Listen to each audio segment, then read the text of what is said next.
నమస్తే వ్యూయర్స్. ఈరోజు మనం ఇంగ్లీష్‌ని ఈజీగా నేర్చుకోవడం మొదలెడదామా?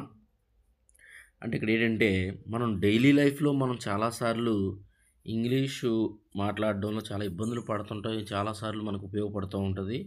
అంటే మనం ఎక్కువగా మనం చూసినట్టయితే ఏదైనా చేయాల్సిన పనులు ఉన్నాయనుకోండి, చేయాల్సిన పనులని మనం తెలియజేయడానికి ఇంగ్లీష్‌లో ఎలా వాడాలన్నది కొంచెం చాలామంది తెలియక తప్పులు మాట్లాడుతూ ఉంటారు. దానికి నేను ఈ రోజు నుంచి చిన్న చిన్న టిప్స్ లాంటివి చెప్తా ఉంటాను. అందులో మొదటగా హ్యావ్ టు. హ్యావ్ టు అనేది చేయవలసిన పనులు. అంటే మనకి చేయవలసి ఉన్న పనులు అనే దానికి హ్యావ్ టు అనేది ఇంగ్లీష్ అర్థం. దీనిలో మనకి దీన్ని ఏమంటామంటే హ్యావ్ టుని హెల్పింగ్ వెర్బ్ అని అంటామండి. ఈ హెల్పింగ్ వెర్బ్ వాడేటప్పుడు అంటే మనకి తెలుగులో అయితే లి అనే పదంతో సమానం.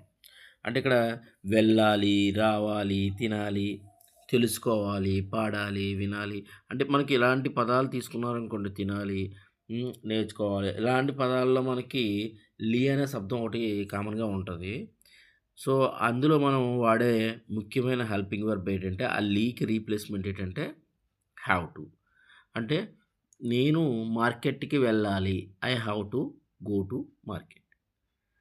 అలాగే నేను అన్నం తినాలి. అంటే నేను I have to eat food. నేను ఇంగ్లీష్ నేర్చుకోవాలి. I have to learn English.